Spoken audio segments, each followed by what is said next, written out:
لقد جاءكم رسول من أنفسكم عزيز عليه ما عنتم حريص بالمؤمنين رؤوف رحيم فإن تولوا فقل حسبي الله لا إله إلا هو عليه توكلت وهو رب العرش العظيم ما كان محمد أبا أحد من رجالكم ولكن رسول الله وخاتم النبيين وكان الله بكل شيء عليما إن الله وملائكته يصلون على النبي يا أيها الذين آمنوا صلوا عليه وسلموا تسليما اللهم صل وسلم وبارك عليه بسم الله الرحمن الرحيم إنا فتحنا لك فتحا مبينا ليغفر لك الله ما تقدم من ذنبك وما تأخر ويتم نعمته عليك ويهديك صراطا مستقيما وينصرك الله نصرا عزيزا صلى الله على محمد صلى الله عليه وسلم صلى الله على محمد صلى الله عليه وسلم صلى الله على محمد يا رب صل عليه وسلم السلام عليك زين الأنبياء السلام عليك أتقى الأتقياء السلام عليك أسف الأسفياء السلام عليك أزكى الأزكياء السلام عليك من رب السماء السلام عليك دام بلا انقضاء السلام عليك يا حسن التفارات السلام عليك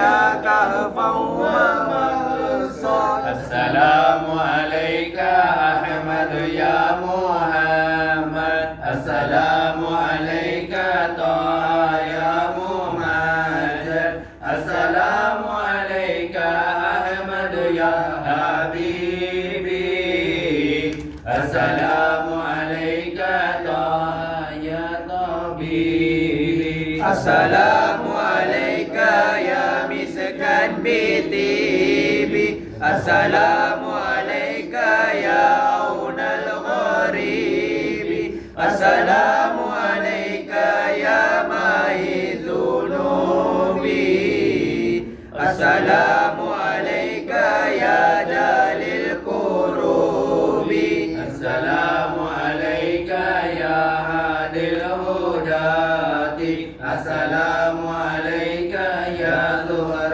العصاة السلام عليك يا حسن الصفات السلام عليك يا ذا المعجزات السلام عليك يا داعي الفلاح السلام عليك يا ركن الصلاح السلام عليك يا نور الصباح السلام عليك يا زين الملاح السلام عليك يا خير السلام عليك يا بدر تمام السلام عليك يا نور الظلام السلام عليك يا مقري سقام السلام على المذلل بالغمام السلام على المشفع في القيامة السلام على المتوج بالكرامة السلام على المبشر بالسلامة السلام على الخليفة من كافي أبي بكر مبين الجاهدين كذا عمر أمير المؤمنين وللنورين رأس الناسكين كذاك علي الإسلام يقينا السلام على صحابك أجمعين وآلك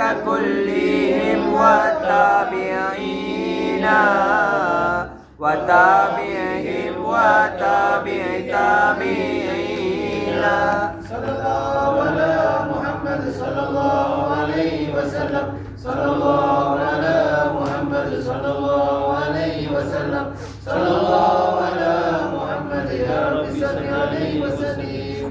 يا رسول الله يا حبيب الله يا رسول الله يا حبيب الله يا نبي سلام عليكم يا رسول سلام عليكم يا حبيب سلام عليكم صلوات الله عليكم يا رسول الله يا حبيب الله.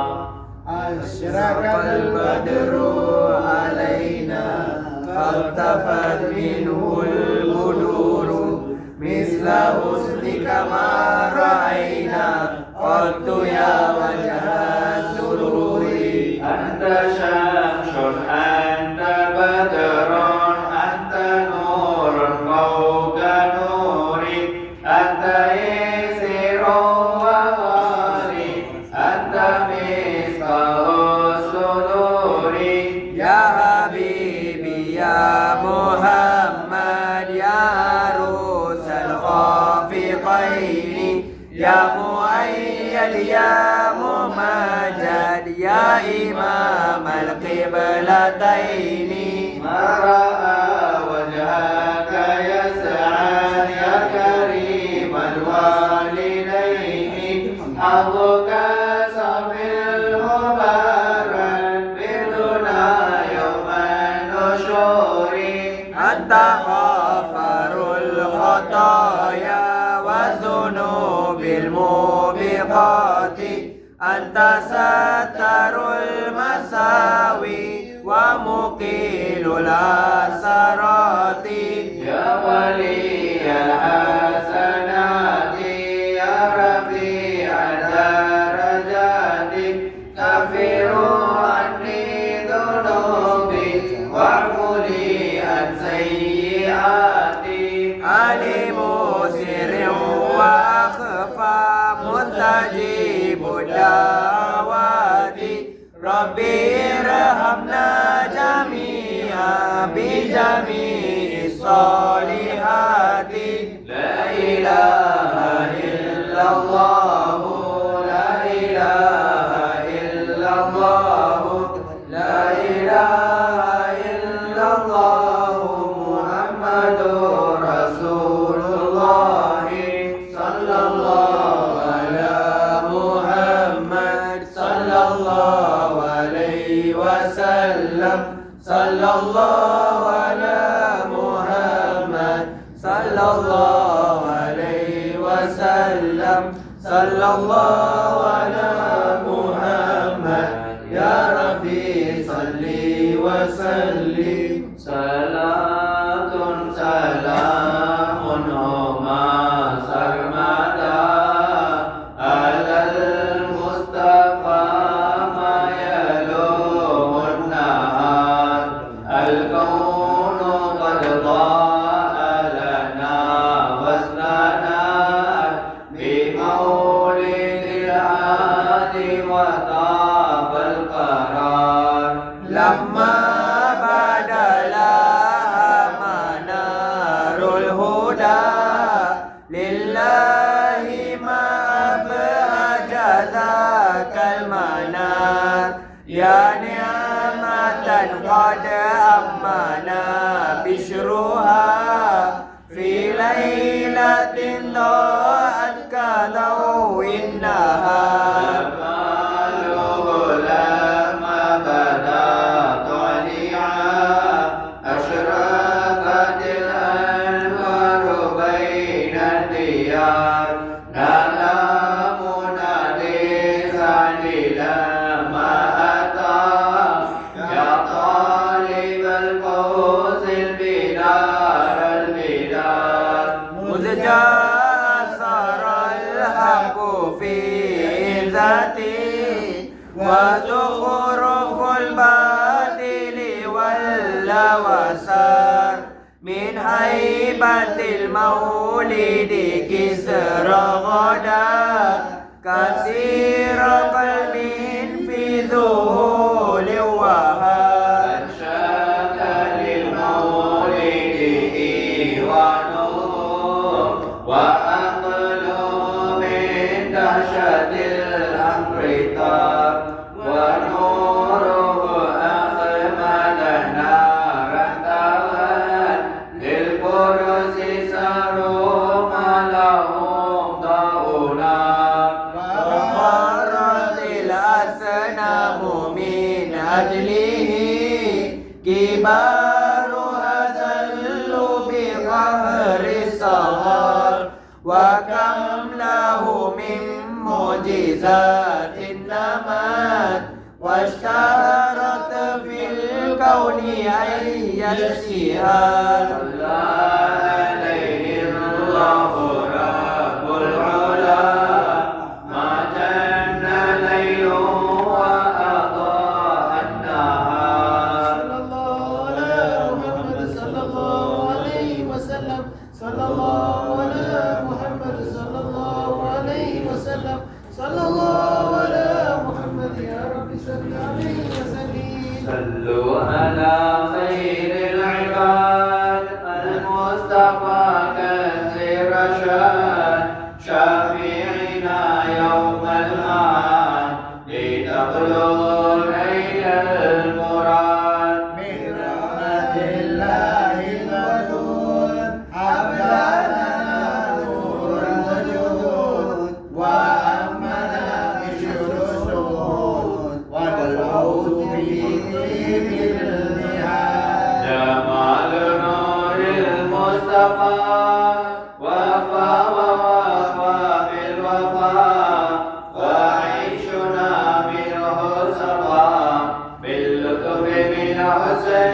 البلاد من طيبة ذي منتشى من غيب ساد الغشاء من نوره ضاء الجمال أزكى البرايا خيرها يا صاحب الحسن البديع يا خير علي يا شفيع أحسن ورى في البقيع تويتنا يوم التناد جماله لما بدا أبدا العقل الهدى وذكره يجلو السلام ناداه يروي كل ساعة بجاه طه منهي لأنه الهادي الحبيب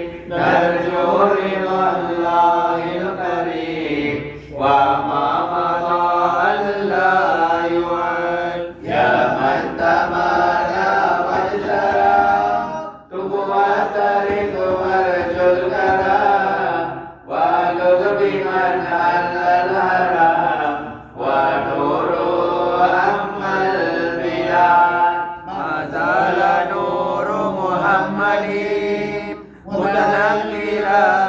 متنقلا في الطيبين الطاهرين ذوي العلا حتى لأبد الله جاء مطهرا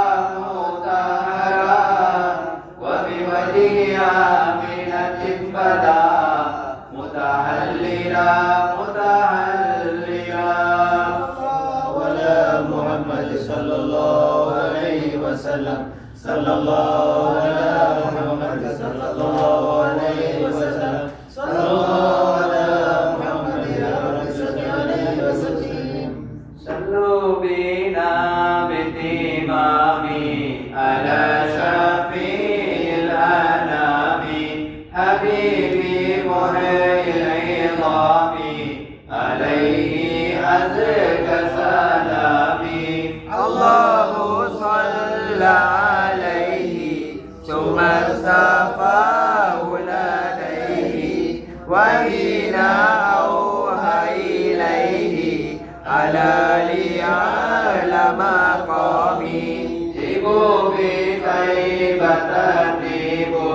فقد تجلى الحبيب وفاء نشر وطيب يفوه مسك الختام يا من يروم النعيم بحبه كن مقيما ولو تكون سقيما لديه بروس قومي وتاب هذا الربيع مذ جاء فيه شفيع له جمال بديع يفوق غير تمام طابت بقاع الباقي من قربها الشفيع سكانها في ربيع من أنس تاج الكرام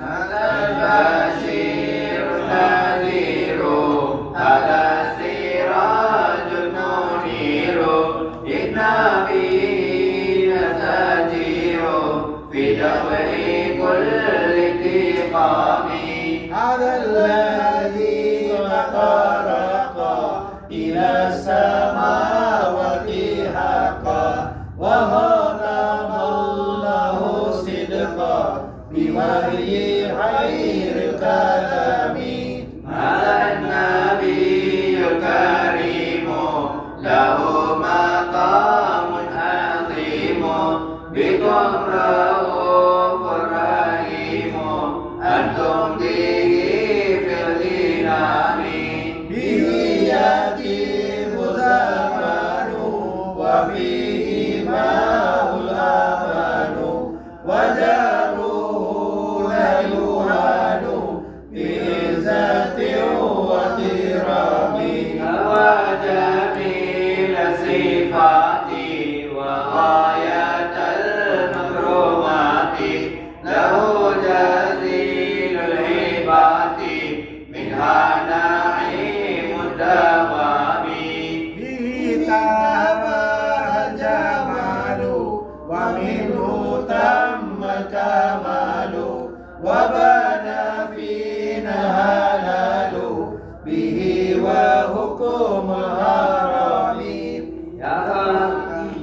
يا خاتم الأنبياء يا سيد الأسفياء يا هادي الأولياء يا زين كل إمام إني أبين ذليل من أسراب أستقيل وما يهيم النازل في حيرة زمامي يا ربي أحسن خلاصي واغفرني غير قصاصي لما يشيب النواسي من هول يوم زحامي بحق نور محمد وبالكتاب الممجد اجعل لنا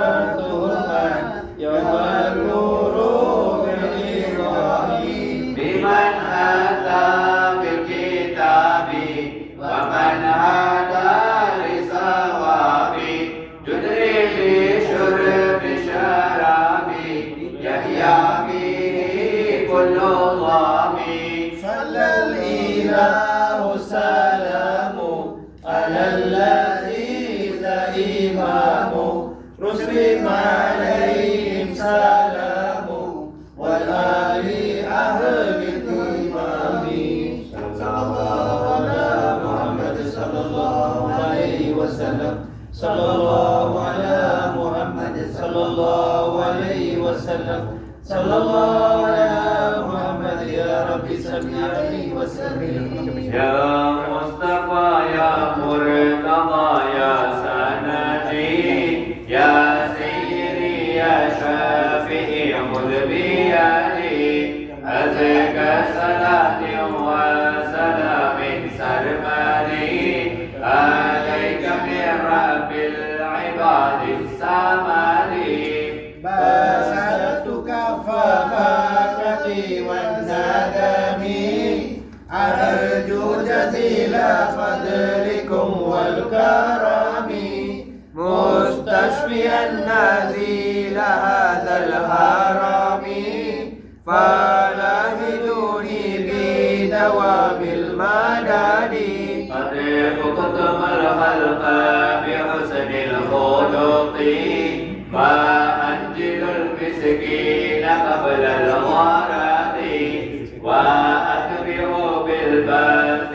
موج الغراب وأبرد في اللطف حر الكبد من فتمه لا يزالون لما يا سعد من رضيتموه خادما فعلمكم وستر أما العالم نعماؤكم منها نعيم الأبد أحبكم لكن قليل الأدب ومن هوى نفسي توالت حجوبي فروع روحي بكشف الكرب عناية من فضلكم معتمدي أقسمت في نذري بكم عليكم وسيلتي إحسانكم إليكم ما لي ما أهدى به لديكم سوى صريح الفرد والتودد في طيبة الفوز بمهد الرشد وفي ضواحيها زوال النكد إن كنتم ترجون فضل الأحد فشاهدوا أنواره في القعود إن تبتغوا وسيلة للمالك صلوا على رسوله المبارك الشافي المنقذ للمهالك وآله وصحبه ومن هدي صلى الإله على النبي وآله وكل عترة له ولياله وحرصه ومن على منواله وأصحابه الكرام السجد صلى الله على محمد صلى الله عليه وسلم صلى الله على محمد صلى الله عليه وسلم صلى الله على محمد يا رب صل عليه وسلم الله خالقنا الله رازقنا الله هادينا سبحان مولانا تمجيد القهار صلوا على المختار يا معشر الأنوار بالحسن والأنوار واستغفروا الغفار تنجو مع الأبرار يا مولد الهادي أزهد أنكادي بشرى بإسهالي للجار والبالي والبخل والزوار نور المفضلات وافت به الأفراد نور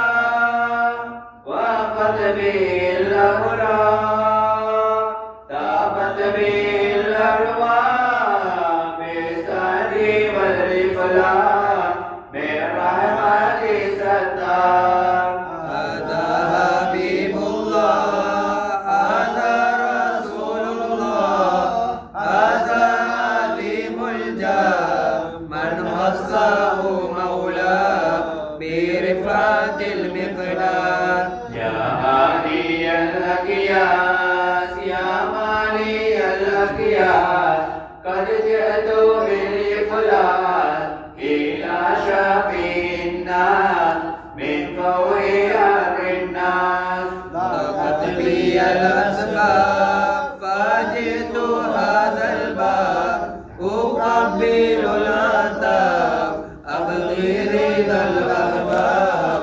والسادات الأخيار وأدلنا الأخبار من طيب الأخلاق بالنور والإشراق قد خصك الخلاق يا علي القدر في طيبة الأوقات طابت مع السادات إحسانهم عادات من أخويهم ما فات تمها من الأوزار على محمد صلى الله عليه صلى الله على محمد صلى الله عليه وسلم صلى الله على محمد يا رب صل عليه وسلم إن بيتا أنت ساكنه ليس محتاجا إلى سرج وجهل والله حجتنا يوم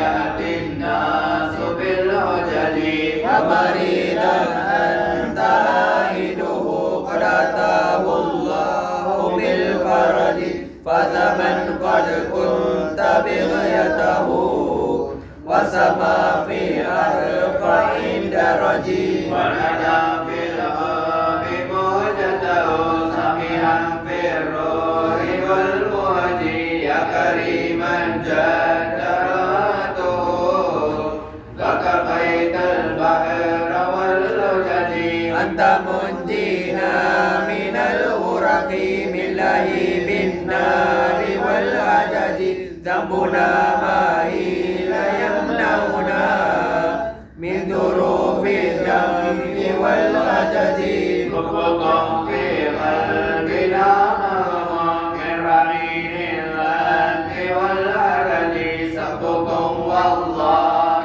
لم يهدي لكمال الحسن والبهج إننا نرجو لشافينا لصلاح الدين والنهج وهو نجانا من البلوى طيبه في العالم الأرض ربي وارزقنا زيارته قبل قبر الروح والخروج صل يا ربي على الهادي لسبيل الحق والفرج ربي وارزقنا زيارته قبل قبر الروح والخروج صل يا ربي على الهادي لسبيل الحق والفرج ربي وارزقنا زيارته قبل قبر الروح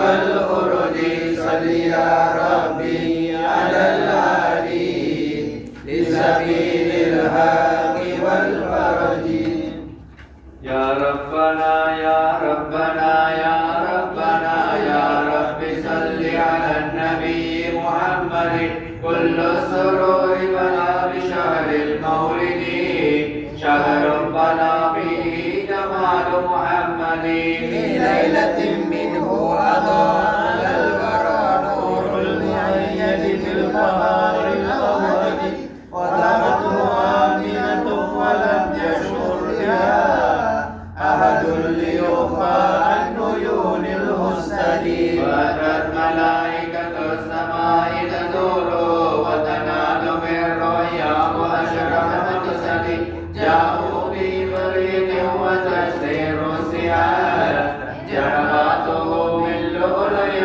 وزبرجد فسألوا تلاه وختموه بخاتم تمت برؤيته نبوة أحمد من ماء زمزم كان أصل صدوره ولزمزم الشرف الجسيم بمسند ناداهم الرحمن أن توفوا به بالعرش مع دار النعيم الأبد ثم عرضوا على الخلائق كلها من كل روحان وكل مجسد وهو الذي من الدنيا له طوعا يهنى بالسلامة في غد صلى الإله ومن يهف بعرشه والطيبون على النبي محمد الحمد لله الذي أعطاني هذا الغلام الطيب الأردان قد سال في المهدي على الغلمان أعيده بالله للسلطان حتى أراه بالغ البيان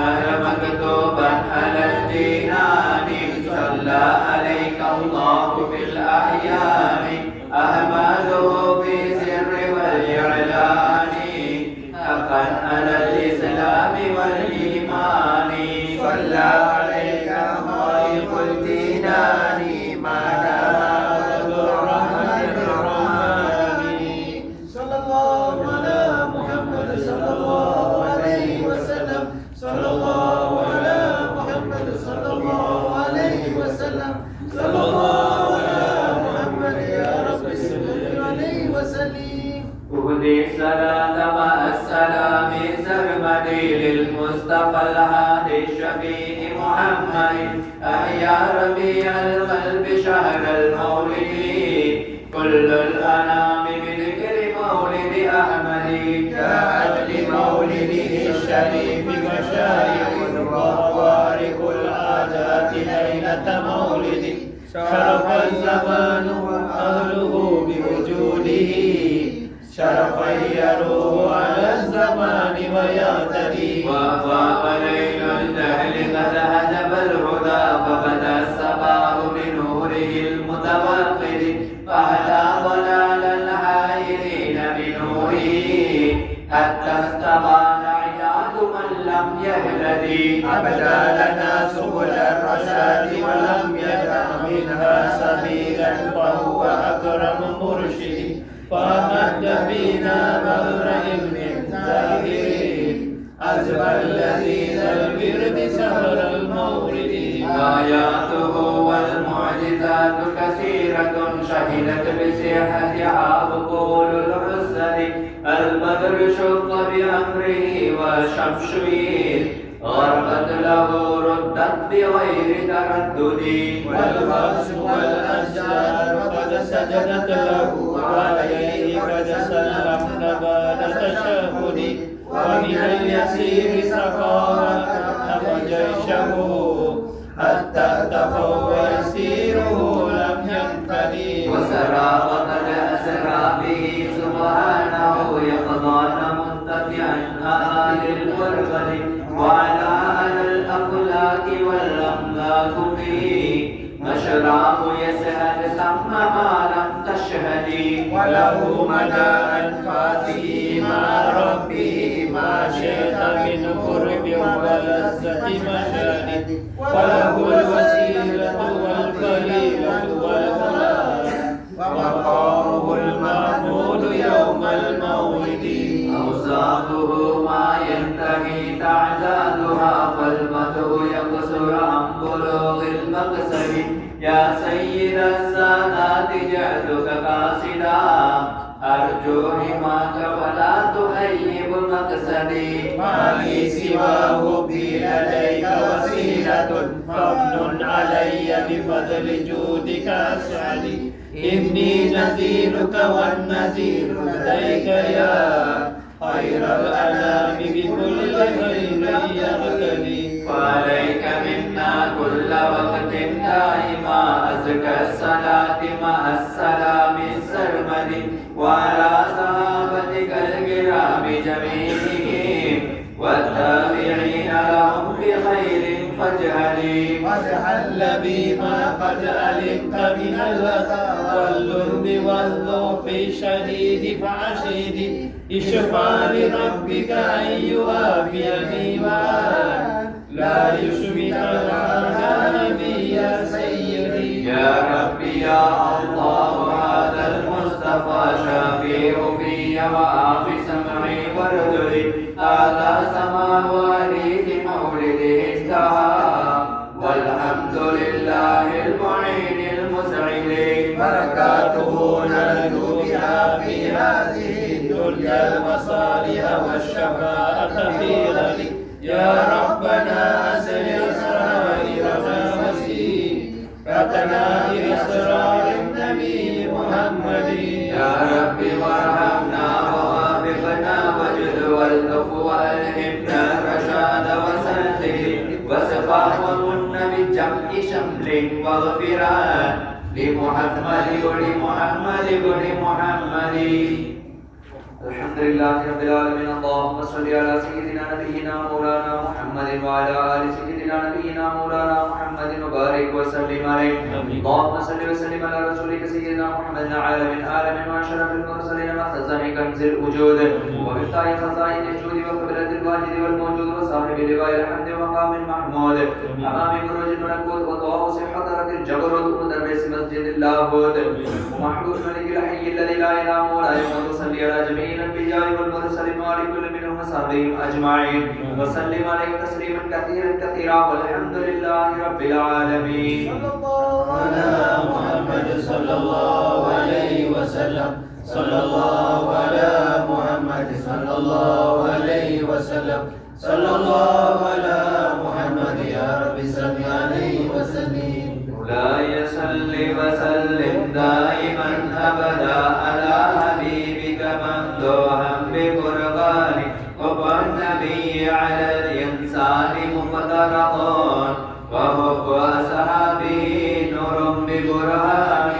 من كان يعلم أن الله خالقه ليرمين أبا بكر ببهتان ولا أبا حفص الفاروق صاحبه ولا الخليفة عثمان بن عفان ولا عليا أبا سبتين نعم فتى أوصى به الله في سر وإعلان ولا سعيدا وسعدا طلحة وزبير عامرا وابناه في نبل الرحمن. ركن الشريعة بحر العلم مختار والبيت لا يستوي إلا بأركان سعت مناكبه في الناس كلهم ما بين علم وأحكام وتبيان. لا يستطيع الإله منهم محاربة ولو أتوهم بأبطال وشجعان فهم صحابة خير الخلق خصهم رب العباد بجنة ورضوان.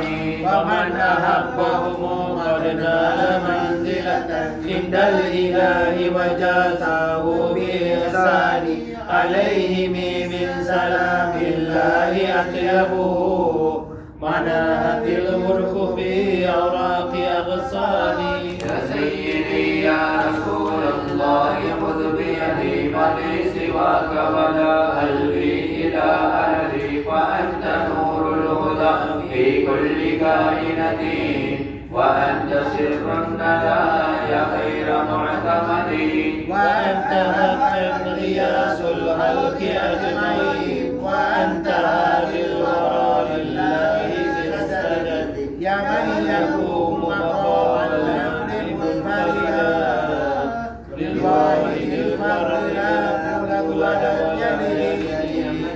لمن تفجرت الأنهار نافئة من إصبعهم فروا الجيش بالمدد إني إذا مسني ضيم يروعني أقول يا سيد السلام يا سندي قل لي شفيعا إلى الرحمن من سندي ومن علي بما لا كان في خلدي وانظر بعين الرضا دائما أبدا واستر بتوبك تكسر مدى الأمل.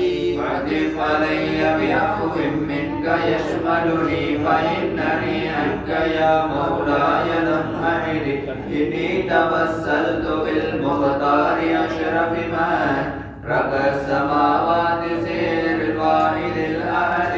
رب الجمال تعالى الله خالق ومثله بجميع الخلق لم أجد خير الخلائق أعلى المرسلين زهر الأنام وهذه إلى الرشد به نجاة أن الله يغفر لي هذا الذي هو في ظني ومعتمد فمدعو لم يزل دأبي مدى أمري وهو عند رب العرش مستندي. عليه أزكى صلاة لم يزل أبدا مع السلام بلا حسر بلا عدد والآل وصحبه بجد خاتمة بر السماء وأهل الجود والمدد السلام على خير الهداة جرى ملال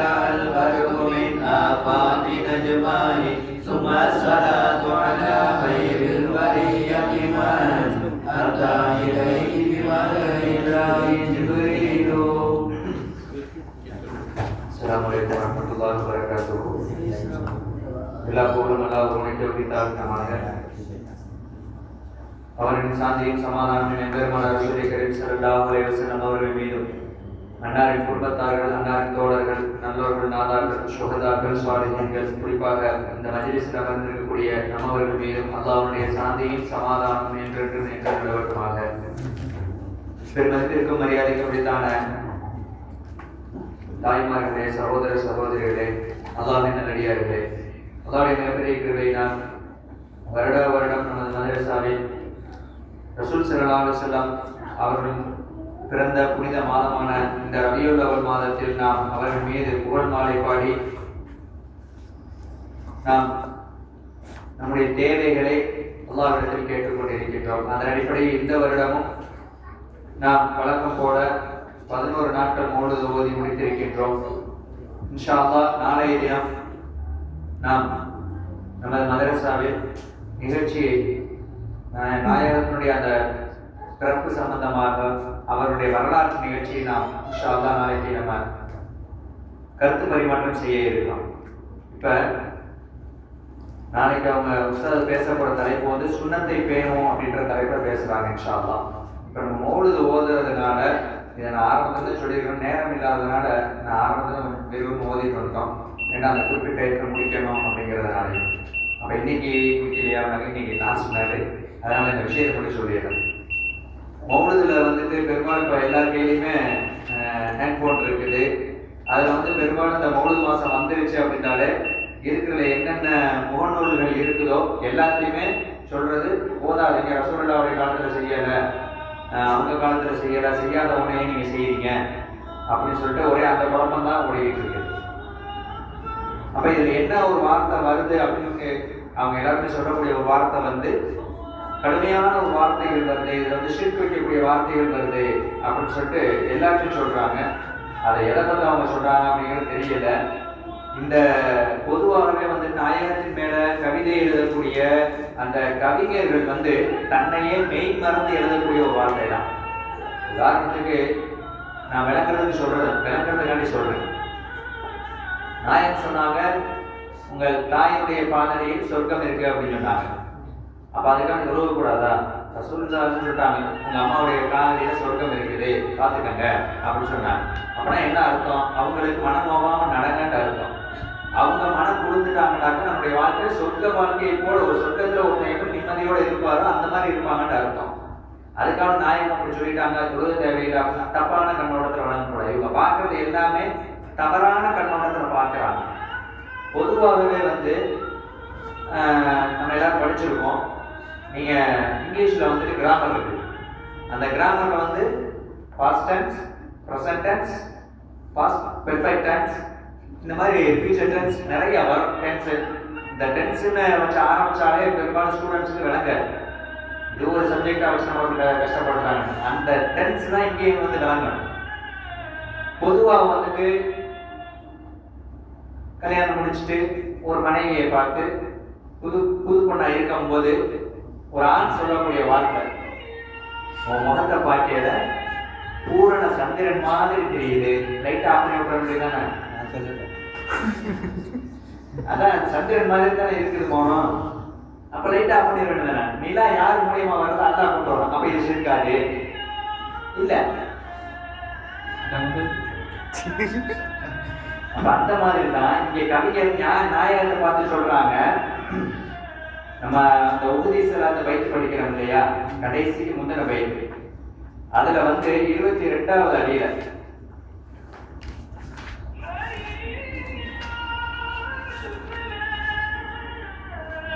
قَدْحَلَّ بِمَا قَدْ عَلِمْتَ مِنَ الْأَذَى وَالظُّلْمِ وَالْخَوْفِ الشَّدِيدِ فَأَسْعِدِ. அந்த அடியை கவனிச்சீங்கன்னா தெரியும். ரொம்ப கஷ்டத்துல நான் இருக்கிறேன் நாயகமே, நான் ரொம்ப கஷ்டத்துல பலகீனத்துல நான் இருக்கிறேன். ஏன்னா என்னுடைய நோவினைகள் என்னென்ன இருக்குது அப்படிங்கிறது உங்களுக்கு தெரியும். யாரும் சொல்லலாம், நாயகத்துக்கு மறைமுகமான விஷயங்களை அங்க அறிவிச்சிருவோம்.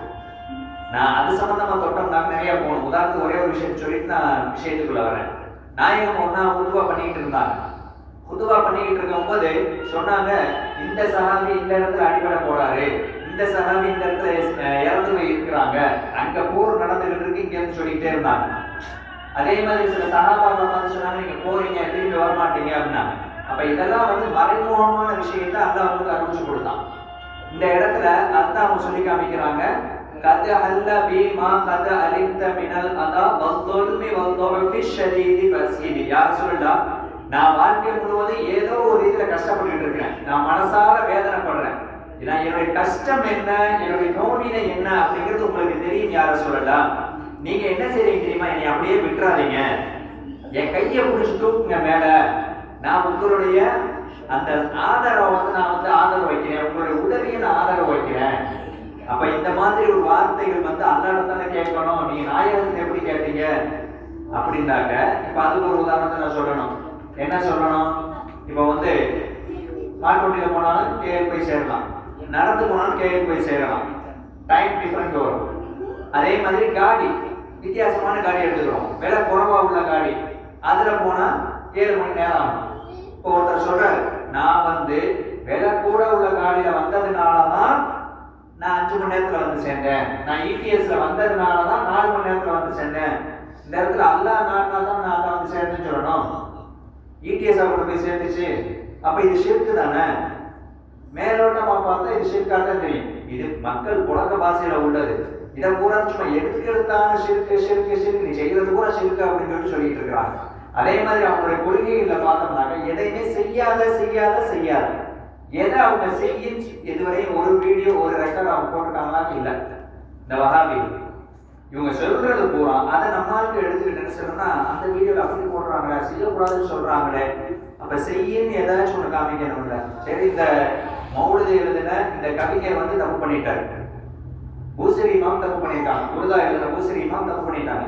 நம்ம எல்லாம் அறிவாளிகள் தானே, இதுல தப்பு இருக்கு நம்ம கண்டுபிடிச்சிட்டோம்ல. நான் தப்பு இருக்கு கண்டுபிடிச்சேன்னா எப்ப நான் கண்டுபிடிக்க முடியும்? இது சம்பந்தமா எனக்கு இல்மு இருந்தா தான் நான் கண்டுபிடிக்க முடியும். இது சம்பந்தப்பட்ட இல்மு இருந்தா நான் கண்டுபிடிக்க முடியாது. அப்படித்தானே? இப்ப சொல்றவங்க வேற ஒரு கவிதை எழுத வேண்டியதானே. இந்த சுபானம் போது தப்பு இருக்கு, ரைட்டு, கிதாப் ஒதுக்கிறோம், எல்லா கிதாப் இதுக்கு ஒதுக்கிறோம், நீங்க புதுசா எழுதுங்க. எழுதுவாங்களான்னாக்கா இல்ல, ரசூலுல்லாஹ் காலத்துல செய்யல. யார் சொன்ன ரசூலுல்லாஹ் காலத்துல செய்யலன்ட்டு? கூப்பிட்டு உட்கார வச்சு நாயகம் பாட சொன்னாங்க. ஹசன் பின் சாபித்தை கூப்பிட்டு போட்டு பாட சொன்னாங்க.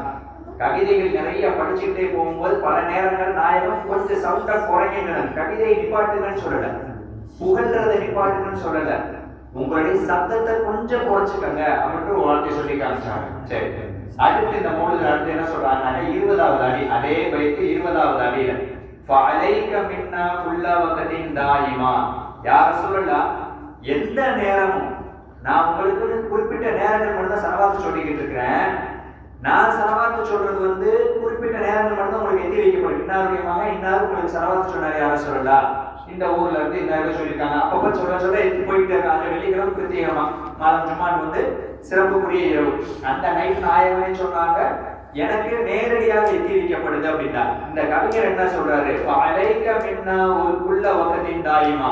யார் சொல்லலாம், எந்த நேரமும் கொஞ்சம் கூட கேட்பே இல்லை, எல்லா காலமும் பரிசுத்தமான சலவாத் உங்கள் மீது உண்டாகட்டுமாக. யார் சொல்லலாம் அப்படிங்கிறார்.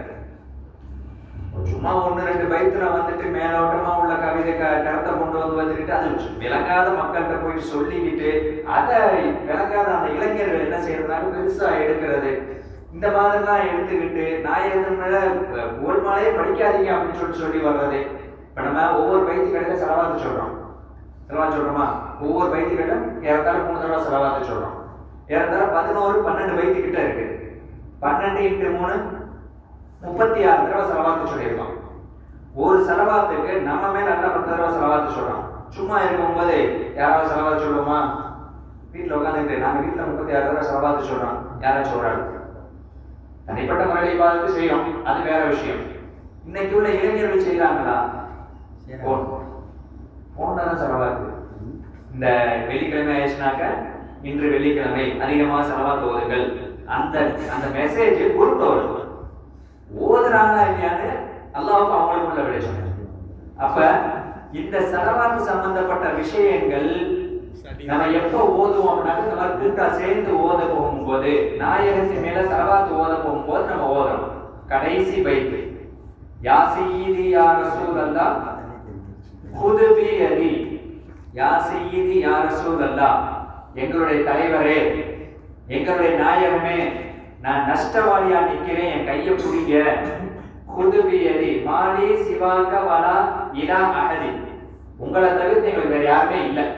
நாளை கியாமத்து நாள்ல எல்லாரும் யாராச்சும் ஓடிக்கிட்டு இருப்பாங்க, நபிமார்கள் உட்பட. நம்ம நபிமார்களை பத்தி பேசணும்னாக்க ஒவ்வொரு நபியும் ஒவ்வொரு சரிதைகள் ஏற்பட்டுச்சு. உதாரணத்துக்கு ஆதம் அலைஹிஸ்ஸலாம் பழத்தை சாப்பிட்டாங்க, உள்ள முழுங்கலை, அந்த வாயில வச்சதுக்காக அவங்க நாளை கேள்வி கேட்கப்படுவாங்க. அவங்க சொல்லுவாங்க அந்த வார்த்தையை புகாரிமா பதிவு பண்றாங்க. அப்படியே நாளைக்கு நான் எல்லா சமுதாயத்தில் எல்லாரும் முதல் நபியில போவோம் அப்படின்ட்டு ஓடுவாங்களாம். எங்க ஆதம் அலைஹிஸ்ஸலத்துல போவாங்க. ஆதம் அலைஹிஸ்ஸலாம் சொல்லுவாங்கன்னா, என்னட்டையே நான் அந்த பழத்தை வாயில வச்சதுக்காக அல்லாஹ் கேள்வி கேட்ட நான் என்ன பதில் சொல்வேன்னு எனக்கு தெரியல, என்னைய விட்டுருங்க அப்படின்னு ஆதம் அலைஹிஸ்ஸலாம் ஒதுங்கிடுவாங்க. அடுத்த நபிகிட்ட போவாங்க, மூசா அலைஹிஸ்ஸலாம். நான் கடைசியா பெரிய எல்லா நபிமாரும் பேர் வரும், முக்கியமான நபி மட்டும் சொல்லிட்டு போறேன். மூசா அலைஹிஸ்ஸலத்துல மூசா நபி வந்து 2 சின்ன பசங்க சண்டை போட்டு பிரிச்சு விட்டாங்க. அதுல லேசா பிரிச்சாங்க, ஒரு பையன் கீழே விழுந்தாரு, இறந்துட்டாரு. மூசா நபி சொல்லுவாங்க, அந்த பையன் கீழே விழுந்துட்டாருல, அந்த மௌத்துக்கு நான் கொலை பண்ணிட்டேன், அதுக்காண்டி என் அல்லா கேளுக்கு நான் பதில் சொல்லுவேன் அப்படின்னு. இப்படி ஒவ்வொரு நபியா சுலைமான் அலைஹிஸ்ஸலாம் போகும்போது அவங்க என்ன வார்த்தை சொல்லுவாங்கன்னா, பல்கீஸ் அம்மாவுக்கான சேர தூக்கிட்டு சொல்லுவாங்க தெரியுமா? அந்த சம்பவம் பிரபலமான சம்பவம் குர்ஆன்ல வருது. என்ன அந்த சேரை தூக்கிட்டு வந்ததுக்கு யார் அனுப்புனாங்க? அதுல இமாம்களுக்கு மத்திய கருத்து வேறுபாடு வருது. ஜின்னு தூக்கிட்டு வந்துச்சா மனிதன் தூக்கிட்டு வந்தாங்களா அப்படிங்கிறது கருத்து வேறுபாடு வருது. அப்ப அந்த தூக்கிட்டு வர்றதுக்காக நான் பயன்படுத்தினால எனக்கு அரசாட்சி அல்லாஹ் கொடுத்திருந்தா நான் அமானத்தா பயன்படுத்தி இருக்கணும். ஆனா அதை என்ன செஞ்சேன்? என்னுடைய சுயநலத்துக்காக வேண்டி, என்னுடைய மனைவிக்காக வேண்டி, அதுக்காக மனைவிக்காக செய்யற தப்பு எதுவும் கிடையாது. வெங்காயத்தை உரிச்சு கொடுக்கணும், வெள்ளை பூண்டு உரிச்சு கொடுக்கணும், வீடு சுத்தம் பண்ணி கொடுக்கணும், துணி துவைச்சு கொடுக்கணும், எல்லாம் செய்யணும் மனைவிக்கு. இதுக்கு ஆதாரம் இருக்கா? புகாரில ரசூல் ஸல்லல்லாஹு அலைஹி வஸல்லம் எல்லாம் செஞ்சிருக்கிறாங்க, ஆதாரம் இருக்கு. சரியா? அதுக்காக மனைவி வந்து எல்லா வேலையும் ஆம்பளைகிட்ட வாங்கிடக்கூடாது. ஆமா,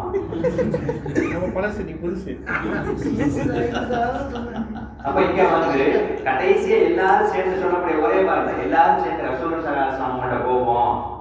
அவங்கதான் எந்த விதமான எந்த சதவீதம் நமக்கு ஏற்படாது. எதுவாக இருந்தாலும் அல்லாஹ் சொன்னா நான் செய்வேன். யாரப்படி இப்ராஹிம் அல்லாஹ் உத்தரவு கொடுத்தா நான் செய்வேன். அல்லாஹ்வும் ரசூலுல்லாஹி ஸல்லல்லாஹு அலைஹி வஸல்லம் எதை விரும்பினாங்களோ அதைத்தான் அல்லாஹ்வும் செஞ்சான். இப்ப எல்லாரும் சேர்ந்து வர்றாங்கல்ல, இந்த வார்த்தையை தான் இந்த மௌலூதுடைய இமாம் தொடங்குறாங்க.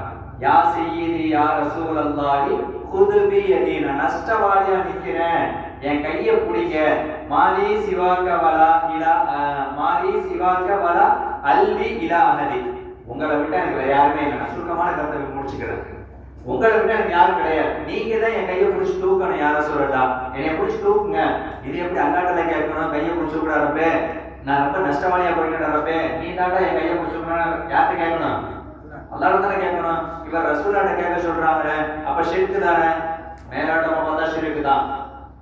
குர்ஆன் அல்லாஹ் என்ன சொல்லி காமிக்கிறான்? குல் இன் குன்தும் துஹிப்பூனல்லாஹ ஃபத்தபிஊனி யுஹிப்புக்கும் அல்லாஹ். நாயகமே, அந்த மக்களுக்கு நீங்க சொல்லிருங்க, நீங்க அல்லாஹ்வை அடையணும்னாக்க உங்களுக்கு உங்கள்கிட்ட அல்லாஹ் வரணுமா, அல்லது நீங்க அல்லாஹ்ட்ட போகணுமா, அல்லாஹ்வுடைய தன்மைகள் உங்கள்கிட்ட வருமா, என்னையே நீங்க ஃபாலோ பண்ணுங்க அப்படின்னு யார் சொல்லி கொடுக்குறா? அல்லாஹ் சொல்றான். உங்களை ஃபாலோ பண்ண சொல்லுங்க நபியே. உங்களை அவங்க ஃபாலோ பண்ணாங்கன்னாக்கா நான் வந்துடுவேன் அவங்கள்ட்ட. அப்ப அந்த ஆயத்து தான் இந்த பைத்துக்குள்ள விளக்கம். மேலோட்டமா பார்த்தா ஷிர்க் தான் அப்படின்னு. இந்த மாதிரி கொஞ்சம் உள்ரங்கமா இறங்கி நம்ம போய் பார்த்தோம்னாக்க விஷயங்கள் நிறைய நமக்கு விளங்கும். இன்ஷா அல்லாஹ் அடுத்தடுத்த நாட்கள்ல இந்த மாதிரி மஜ்லிஸ்கள் நிறைய நம்ம செய்யணும். இந்த மௌலூது மஜ்லிஸை பொறுத்தவரையிலையும் நம்ம வந்து மௌலூது மஜ்லிஸுக்கு வந்து நம்ம செலவு செய்யறது இதெல்லாம் வந்து ஒரு பரக்கத்துல கட்டுப்பட்டது. நம்ம அந்த ஹிகாயத்து போட்டிருக்கோம், எல்லா கிதாப்லையும் இருக்கும். நம்ம அந்த பழைய கிதாபில் முன்னாடி பார்த்தீங்கன்னா ஹிகாயத்து போட்டிருக்கோம். அந்த ஹிகாயத்துல பார்த்தீங்கன்னாக்க மௌலூதுக்கு செலவு செய்யறதுனால என்ன பலன் அப்படிங்கிறத ஃபுல்லா போட்டிருக்கிறாங்க. அதே மாதிரி அந்த மௌலூது மஜ்லிஸுக்காக வேண்டி நம்ம காடியிலையோ நடந்தோ மோட்டர்லையோ சைக்கிள்லையோ வந்தா நமக்கு என்ன நன்மை? ரசூலுல்லாஹி ஸல்லல்லாஹு அலைஹி வஸல்லம் அவருடைய நேசம் கிடைக்கும் எழுதுறாங்க. நாயகத்தை அவர் விரும்புறதுனால நாயகம் அவரை விரும்புகிறாரே அப்படின்னு எழுதுறாங்க. எழுதுவாங்க, பெரியவங்க எழுதுறாங்க, உகது மலை அளவுக்கு என்னிடத்தில் தங்கம் இருந்தால் நான் மௌலிதுக்கு மட்டுமே செலவு செய்வேன் அப்படின்னு எழுதுறாங்க. மௌலிதுக்கு மட்டும்தான், வேற எதுக்கும் இல்லை. அப்ப எந்த அளவுக்கு ஃபாயிதா இந்த மௌலிதுக்கு செலவு பண்றதுனால இருக்குது. நம்முடைய வாழ்க்கையில எல்லா விதமான சுபிட்சங்களையும் அல்லாஹ் கொடுக்கும் செலவு பண்றதுனால. சரி, செலவு பண்ணிட்டோம், செலவு பண்ணியாச்சு. இப்ப ஒவ்வொருத்தரும் கொடுக்க போது நம்ம என்ன எப்படி சாப்பிடுறாங்க? அவங்க கொடுக்க போகும்போது ஒரு சிறத்து ரஹீம் அந்த இடத்துல ஒண்ணு வருது, முதல்ல ஒண்ணு. ரெண்டாவது பார்த்தோம்னாக்க ஒவ்வொருத்தரும் சாப்பிடும் போது பிஸ்மில்லாஹிர் ரஹ்மானிர் ரஹீம் அல்லாஹும்ம பாரிக் லனா ஃபீமா ரஸக்தனா வ கினா அஸாபன்னார் துஆ ஓதிட்டு சாப்பிடுறாங்க. அதனுடைய நன்மை யார் செலவு பண்றாரோ அவங்களுக்கு போய் கிடைக்கும். முடிச்சிட்ட உடனே அல்ஹம்துலில்லாஹ், அவர் சுருக்கமா சொன்னாங்க, அல்ஹம்துலில்லாஹி லதாமனா வ சக்கானா ஃபஜாரனா மினல் முஸ்லிமீன். எனக்கு நிம்மதியான சாப்பாடை கொடுத்தானே அந்த அல்லாஹ்வுக்கு எல்லா புகழும். இவன் அல்லாஹ்வை புகழ்றதுக்கு யார் காரணமாயிட்டாங்க? அந்த செலவு செஞ்ச நபர் காரணமாயிட்டார். அப்ப அவருடைய பிரச்சனையை கூட நல்லா தீர்த்து வச்சிரும். இவர் என்னமோ கொடுத்ததோ கம்மியான சொற்பமான காசு தான், சரியா? அந்த காசுங்கிறது வந்து பெரிய விஷயம் ஒண்ணு கிடையாது. அல்லாஹ் எல்லாத்துக்கும் வரக்கத் செய்யணும், பொருளாலையும் உடலாலையும் நல்லா வரக்கத் செய்யணும், எல்லாத்துக்கும் உடல் ஆரோக்கியத்தையும் ஆஃபியத்தையும் கொடுக்கணும். அப்ப அந்த மாதிரி செய்ய போகும்போது இவங்க இந்த மாதிரி செய்ய போகும்போது என்ன இது? இப்ப நான் சொன்னது ஒரு ஆள் மட்டும் அது வாசிவாங்க. உதாரணத்துக்கு நான் விளக்கறதுக்காக சொல்றேன், நம்ம மதரசால 30 சொல்றோம், 30 பூங்கஸ். அப்ப 30 பூங்கஸையும் 30 பேர் சாப்பிட போகும்போது 30 தடவை அல்ஹம்துலில்லாஹ் சொல்ல போகும்போது 30 பேருடைய அல்ஹம்துலில்லாஹ் யாருக்கு போய் சேருது? யாரு செலவு பண்றாங்க அவங்களுக்கு போய் சேருது, சரியா? இதுல இது சாப்பிடுறது மட்டும் சொல்றேன், இதெல்லாம் மற்ற நிறைய எக்ஸட்ரா இருக்குது. இப்போ ஒவ்வொரு தடவை நம்ம செலவு பண்ண போகும்போது அதுக்குள்ள கூடிய கண்டிப்பா அந்த 20 கொடுக்குறாங்க. இங்க ரசூல் ஸல்லல்லாஹு அலைஹி வஸல்லம் அவங்களுக்காக செலவு செய்யணும், வேற மற்ற எந்த செலவுக்கும் இல்லை. எந்த நோக்கம், யாருக்காவது ஏதாச்சும் நோக்கம் இருக்குதா?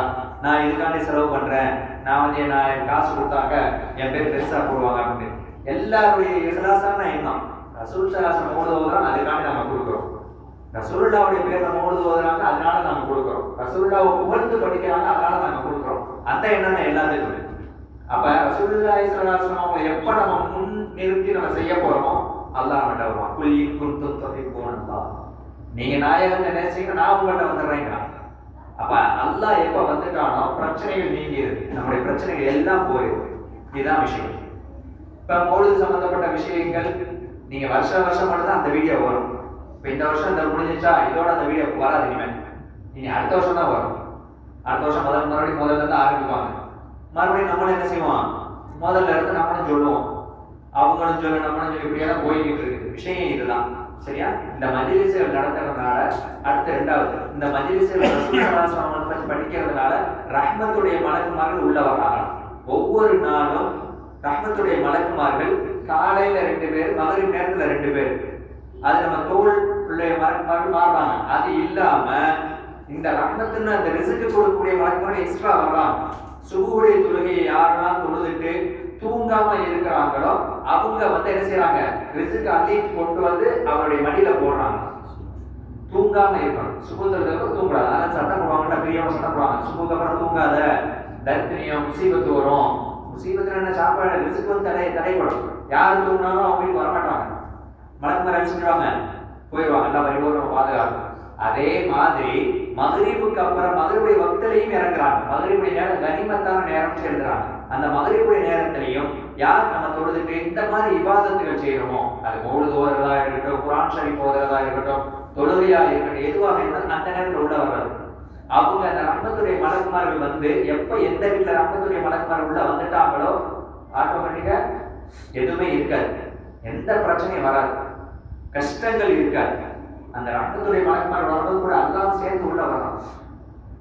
எல்லாத்துக்கும் அதே மாதிரி ரஹ்மத்துடைய மலக்குமார்கள் எல்லாருடைய வீட்லையும் வர்றதுக்கு நம்ம பரிபூர்ணமா தௌஃபீக் செய்யணும். அப்ப மௌலிது ஷரீஃப் ஓதுறதுனால நமக்கு இவ்வளவு விஷயங்கள் இருக்கு.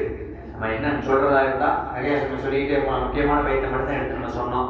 இதே மாதிரி நிறைய மேலோட்டமா சில விஷயங்களை பார்த்தா அது ஷிர்க் மாதிரி தான் தெரியும், அது ஷிர்க் அல்ல. அதுக்குள்ள உதாரணங்கள் நான் உங்களுக்கு மத்தியில சொல்லிட்டேன். இன்ஷா அல்லாஹ் இனி அடுத்தடுத்து வரக்கூடிய காலகட்டங்கள்ல இந்த மௌலிது மஜ்லிஸை இன்னும் நம்ம சிறப்பா செய்யறதுக்கு வல்ல நாயன் தௌஃபீக் செய்வானாக.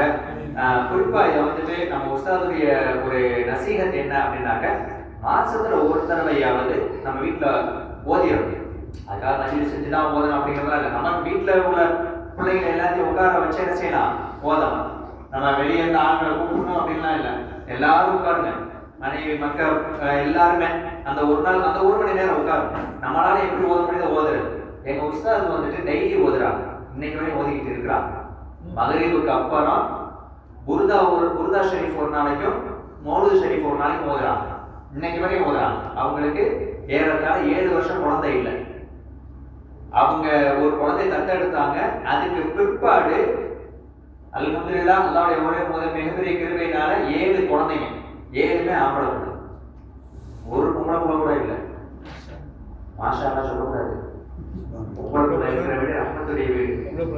3 பொம்பளை பிள்ளை இருந்தா சொர்க்கவாதி. அவங்க வந்து பணக்காரவங்க. அவங்களுக்கு வந்து நாளைக்கு கியாமத்துல கேள்வி எனக்கே இல்லை, 3 பொம்பளை பிள்ளை இருந்தா.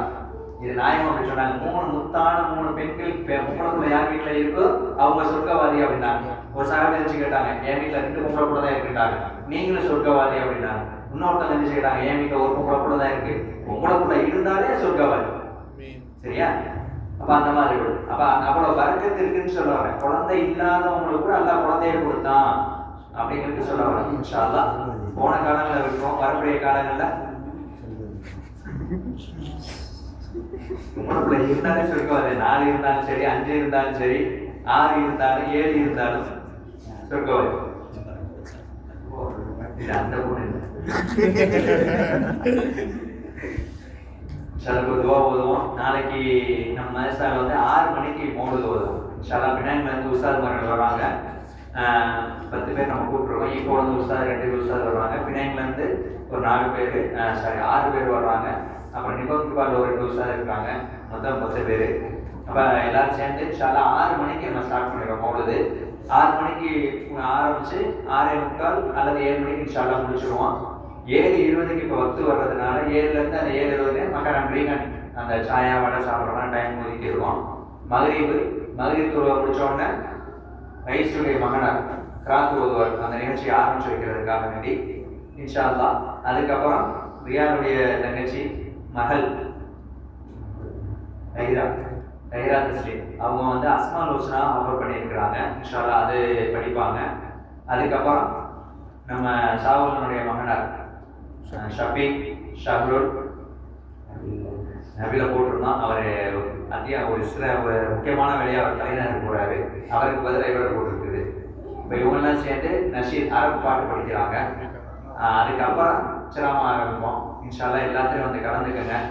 ஏன்னா மக்கள் நீங்கள் எந்த அளவுக்கு எனக்கு சப்போர்ட் பண்ணுறீங்களோ அந்த அளவுக்கு தான் நான் இன்னும் மூவ் பண்ண முடியும். நான் என் பசங்களை சொன்னேன், சில விஷயங்கள் நான் செய்யணும்னு ஆசையாக இருக்குது அப்படின்னா அவங்க பசங்க ரெடியாக இருக்கிறாங்க. இப்போ பசங்க வந்து ஒரு விஷயத்தை சொல்ல போகும்போது மக்கள் வந்து உட்காந்துட்டு வந்து அவங்கள ஆர்வமாக மக்கள் பண்ணுவாங்க. இக்ராம் இருக்கிறாரு. இக்ராம் வந்து இன்ஷா அல்லாஹ் 70 ஹதீஸை கவர் பண்ணுறதுக்கு ரெடியாக இருக்கிறாரு. இன்ஷா அல்லாஹ் துவா செய்யுங்க. 70 ஹதீஸ்னா நீங்கள் வரிசையாக நான் கேட்க மாட்டேன். ஹதீஸ் நான் ஏற்கனவே சொல்லியிருக்கேன், நான் கேட்க மாட்டேன். என் ஸ்டூடெண்ட் நான் யார்கிட்ட கேட்க மாட்டேன். நீங்களே கேட்கணும். ஆடியன்ஸ் என்ன நம்பர் சொல்கிறீங்களோ அவர் சொல்லுவார். 1 to 70 வரையும் எப்படி கேட்டோம்னு சொல்லுவார். ஒருத்தர் உட்காந்து 50 அப்படின்னா 50 நம்பர் ஹதீஸ் சொல்லுவார். இன்னொருத்தர் உட்காந்து 40 அப்படின்னா 40 நம்பர் ஹதீஸ் சொல்லுவார். இன்ஷா அல்லாஹ் அப்படிதான் அவர் ட்ரெயின் பண்ணுவோம். இன்ஷா அல்லாஹ் துவா செய்யுங்க. இப்போ மக்கள் வரதை வச்சு தான் நம்ம ஆர்வப்படுத்துவோம். அதனால சொந்த பந்தங்கள் எல்லாரும் சேர்ந்து வாங்க, குடும்பத்தோட வாங்க, வராத வண்டி சொல்லி கூட்டிட்டு வாங்க. இன்ஷா அல்லாஹ்.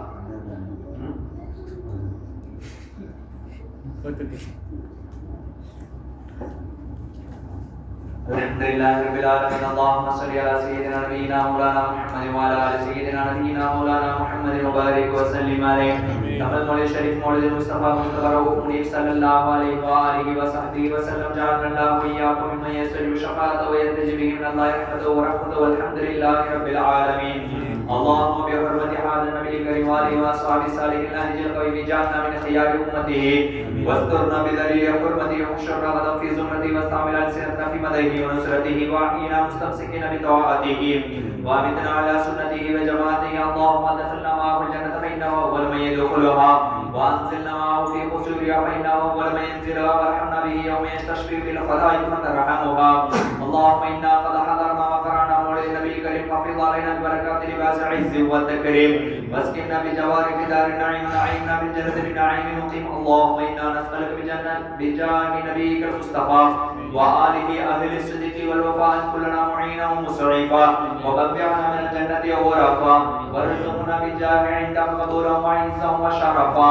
اللهم إنا نتوسل إليك بنبيك المختار وآله الأطهار وأصحابه الأخيار والسادات الأبرار أن كفرنا الذنوب والأوزار واحرسنا من جميع المخاوف والأخطار واجمع بيننا وبينه في دار القرار وتقبل منا ما قدمنا من يسر أعمالنا بالإعلان والإصرار وارحمنا برحمتك واغفر لنا بمغفرتك إنك أنت العفو الغفار الرحيم الستار الكريم الجبار الواحد القهار.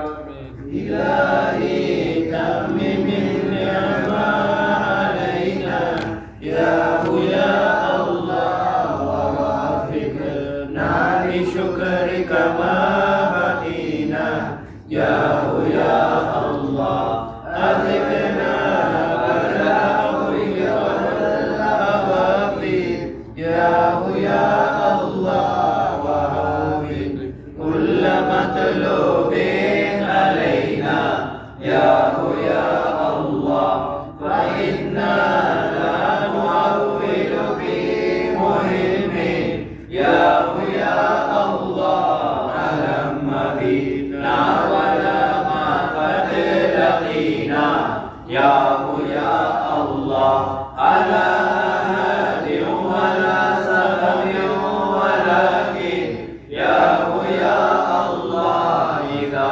ضاقت فكن العاقبين يا الله وصل على رسولك كل حين يا الله محمد النبي ذاك الأمين يا الله وآله ثم صحابه الكرام يا الله وتبعهم وكل الصالحين يا الله يا الله يا الله ارحم المؤمنين صلى الله ربنا على نور العالمين أحمد المصطفى نبي سيد المرسلين وعلى آله وصحبه أجمعين يا الله